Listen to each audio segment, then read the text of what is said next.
প্রিয় শিক্ষার্থী বন্ধুরা, ডিআরবিডি লার্নার্সের পক্ষ থেকে সবাইকে শুভেচ্ছা এবং অভিনন্দন। ঢাকা বোর্ড 2011 সালে যে উইদাউট ক্লুটি এসেছিল, সেম উইদাউট ক্লুটি আবার রাজশাহী বোর্ড 2013 সালেও এসেছিল। তাই আমি এখন এটি আর আলোচনা করব না, আর ডেসক্রিপশন বক্সে আমি এই লিঙ্কটি দিয়ে দিব। এখান থেকে তোমরা সরাসরি রাজশাহী বোর্ড 2013 সালে যে উইদাউট ক্লুটি এসেছিল সেটি দেখতে পারবা। তো তোমাদেরকে সবসময় যে কথাটি বলি, বোর্ড কোয়েশ্চেনের উপরে গুরুত্ব দেওয়ার জন্য, কারণ বোর্ড কোয়েশ্চেনগুলো ঘুরে ফিরে ম্যাক্সিমাম সময়ই চলে আসে, আর এগুলো থেকে ভালো একটা মার্কস ক্যারি করা যায়। আশা করি যে তোমরা এই বোর্ড কোয়েশ্চেনগুলো ভালোভাবে ফলো করবা। আমি 2003 সাল থেকে শুরু করে 2019 সাল পর্যন্ত সবগুলো ভিডিওই ক্রমান্বয়ে আপলোড করে দেব। এখান থেকে আমি আশা করি তোমরা সবচেয়ে বেশি উপকৃত হবা।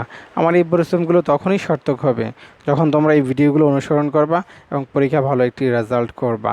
তো সেই প্রত্যাশা রইলাম, আশা করি যে তোমরা সেই প্রত্যাশাকে পূরণ করবা। সবাই ভালো থাকো, সুস্থ থাকো, আল্লাহ হাফেজ।